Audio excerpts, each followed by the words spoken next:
दिल्ली के एक महंगे अस्पताल के प्राइवेट रूम में गुप्ता जी पिछले 15 दिन से एडमिट थे। इन 15 दिनों में उनको 2 बार अटैक आ चुका था। ये हॉस्पिटल के डॉक्टरों का कमाल था या फिर महंगी दवाइयों का। वह 2 बार मौत को धक्का देकर वापस अपने रूम के अपने ही बेड पर वापस आ गए थे। वह अपने बेड पर आंखें मूंदे लेटे हुए थे। उनकी दोनों बेटे और दोनों बहुएं भी कमरे में रखी हुई चेयर पर बैठी हुई बेचैनी से इधर उधर पहलू बदल रही थी। दोनों बेटों के चेहरे से ऐसा लग रहा था जैसे कि वह किसी बात को लेकर परेशान हों। ऐसा कब तक चलेगा? बड़ी वाली बहू गुस्से से मगर धीरे से फुसफुसाई, खाना पीना हराम हो गया है, कहीं आना जाना बंद हो गया है, मैं और बर्दाश्त नहीं कर पाऊंगी। वह अपने पति से बोली। पति ने हाथ के इशारे से उसको बाहर आने का संकेत दिया और खुद भी दरवाज़ा खोलकर बाहर चला गया। उसके पीछे पीछे उसकी पत्नी भी बाहर चली गई। दीदी सही तो कह रही हैं, इन पिछले 15 दिनों में तो ऐसा लग रहा है जैसे कि हम कुछ सज़ा भुगत रहे हों। छोटे वाले भाई ने हाथ के इशारे से ये बताने की कोशिश करी कि वह चुप रहे, हो सकता है पापा जाग रहे हों। तभी गुप्ता जी ने धीरे से आंखें खोली और मध्यम सी आवाज़ से अपने छोटे बेटे को आवाज़ दी और आंखों के इशारे से अपने पास बुलाया। जी पापा, कुछ चाहिए है क्या? हाँ, मेरी चेकबुक कहाँ है? गुप्ता जी ने मध्यम स्वर में बोलने की कोशिश करते हुए कहा। मैं विजय भैया से पूछता हूँ। ये कहते हुए वह रूम से बाहर चला गया। थोड़ी देर में वह अपने बड़े भाई व भाभी के साथ में अंदर आया। आते ही विजय ने कहा, पापा आपकी तबीयत ठीक नहीं है, इस हालत में आपका चेकबुक क्या करनी है? मेरी चेकबुक में से एक चेक पर 10 लाख रुपए भरकर मेरे अकाउंट से निकलवा कर यहाँ लेकर आ। पापा आप हॉस्पिटल के बिल की टेंशन ना लें, वह हम लोग दे देंगे। फिर आपको 10 लाख रुपया क्या करना है? नहीं तो फिर भी मेरे अकाउंट में से निकलवा कर ला, गुप्ता जी ने धीरे से कहा। किसी को दान में देना होगा। लगता है अस्पताल में किसी गरीब इंसान की मदद करना चाहते होंगे। बड़ी वाली बहू गुस्से से मुंह बनाकर बोली। उस दिन मैंने हीरे की अंगूठी के लिए पैसे मांगे थे, तब तो इन्होंने बड़े गुस्से से कहा था कि पैसे पेड़ों पर नहीं उगते, और आज इनको 10 लाख रुपए जैसी बड़ी रकम दान में देने की सूझ रही है। बहू कैसी बातें कर रही हो? मैंने पूरी ज़िंदगी अपने ऊपर भी फालतू का कभी खर्च नहीं किया, और इस समय जबकि मैं करने की हालत में भी नहीं हूँ, तो तुम क्या सोचती हो मैं 10 लाख रुपए किसी को दान में दे दूँगा? मैं जैसा कह रहा हूँ वैसा करो, पैसे मेरे अकाउंट में से ही निकालना। दोनों बेटों ने एक दूसरे की आंखों में देखा और सहमति से सिर हिलाते हुए उन्होंने गुप्ता जी की चेक बुक पर 10 लाख रुपए भरकर चेक गुप्ता जी की तरफ बढ़ा दिया। गुप्ता जी ने भी अपने कांपते हुए हाथों से उस पर साइन कर दिए। चेक कैश करवाने के लिए छोटा बड़ा वाला लड़का बैंक चला गया। आधे के घंटे के बाद छोटा वाला लड़का हाथ में ब्रीफकेस लिए अंदर आया और उसने वह ब्रीफकेस गुप्ता जी के सामने रख दिया।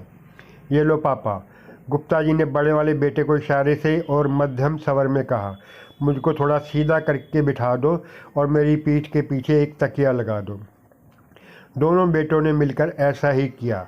गुप्ता जी ने ब्रीफकेस को खोलने का इशारा किया। छोटे वाले बेटे ने ब्रीफकेस को खोल दिया। ब्रीफकेस में पड़े हुए नोटों को देखते ही गुप्ता जी के चेहरे पर मुस्कान आ गई।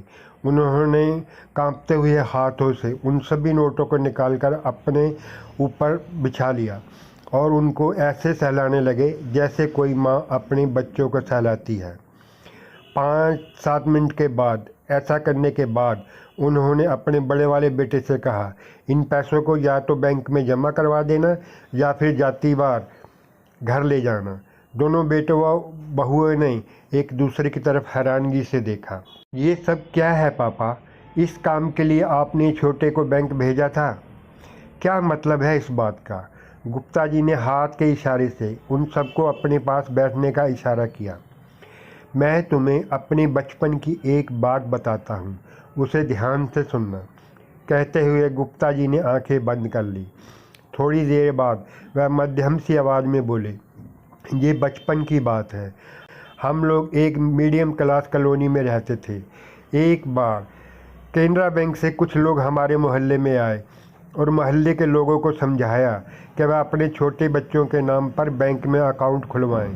कई लोगों ने उनकी बात को मान लिया और 1 रुपया देकर अकाउंट खुलवा लिया। मेरी माँ ने भी मेरे लिए 1 रुपया देकर मेरे नाम से अकाउंट खुलवा दिया। उस समय का 1 रुपया आज के समझ लो 400 या 500 रुपये के बराबर होगा।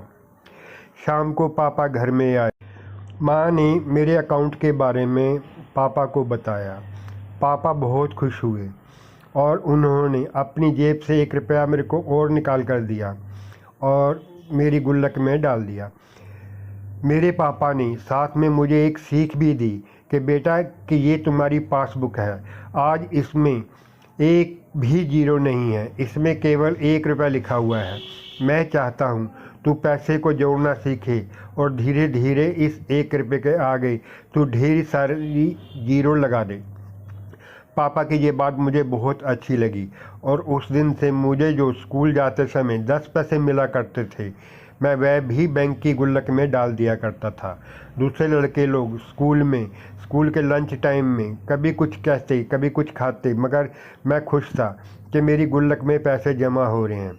ऐसे ही करते करते 10-12 महीने के बाद मेरी पासबुक में पहली जीरो आ गई, यानी कि 1 रुपया अब वो 10 रुपये में बदल गया था। मुझे जो खुशी मिली वह बेइंतहा थी। बस यहीं से ही मेरी शुरुआत हो गई। कॉलेज ख़त्म करते समय मेरे अकाउंट में लगभग 10,000 रुपये आ चुके थे, यानी कि मेरे 1 रुपये के साथ में 4 जीरो और लग चुकी थी। फिर मैं बिजनेस करने लग गया।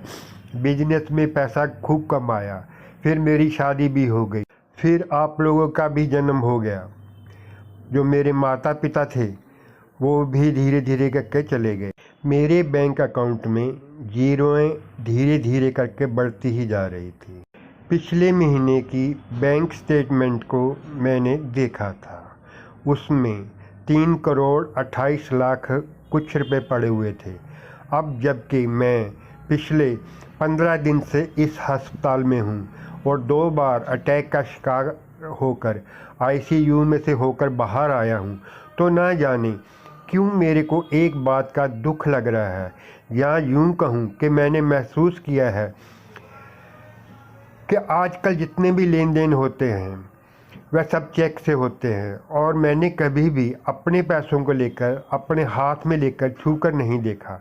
20-25 हज़ार, 50 हज़ार, 1 लाख रुपए की अलग बात है, लेकिन बैंक में पड़ी हुई मेरे पैसे वह केवल जीरो ही हैं, क्योंकि वो केवल अकाउंट में ही शो करते हैं। बैंक में पड़े हुए वो सारे पैसे आज मैं सोचता हूँ तो मुझको वो जीरो ही लगती हैं। आज जबकि मैं मरने जा रहा हूँ तो वो मेरे किसी काम के नहीं है। वो एक कागज़ के टुकड़े पर लिखा हुआ मेरा अमाउंट है जो कि मेरा बैंक में पड़ा हुआ है। कल रात से मैं इसी बात के लिए सोच रहा था। मैंने तुमसे ये जो 10 लाख रुपए इसलिए मंगवाए थे कि मैं अपने ही रुपयों को छू कर देखना चाहता था। बैंक में पड़े पड़े मैं चला जाता तो मुझको दुख होता कि वो जीरो मैं इकट्ठी करता रहा पूरा जीवन भर, मेरे किसी काम की नहीं थी।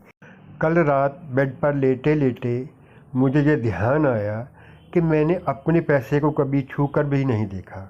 इसीलिए मैंने तुम्हारे द्वारा ये 10 लाख रुपए मंगवाए थे और आज मेरा मन तृप्त हो गया अपनी ही कमाई के पैसों को छूकर। जबकि मैं आजकल में ख़त्म हो जाऊंगा, मर जाऊंगा, तो ये जीरोएं मेरी किसी काम की नहीं है। ये या तो बैंक की हैं या फिर मेरे जाने के बाद तो आप सब की हैं। बच्चों को पिता के मन की भावना समझ आ चुकी थी।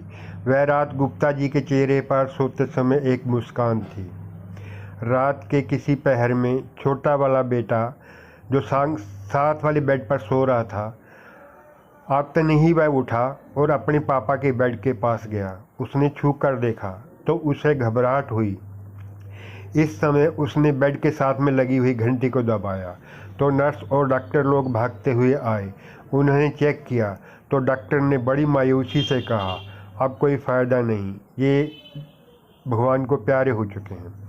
छोटे वाले बेटे ने घर में फ़ोन किया और सब लोग आ गए और अब उस डेड बॉडी को ले जाने की व्यवस्था करने लगे। इसके साथ ही 0-0 का खेल भी ख़त्म हो गया। धन्यवाद दोस्तों मैं इस कहानी का नाम 0 भी रख सकता था, लेकिन इसलिए नहीं रखा क्योंकि इसका टाइटल देखकर कोई भी ये सोचता कि शायद ये कोई पहेली है या कोई सवाल। एक बार फिर से पूरी कहानी सुनने का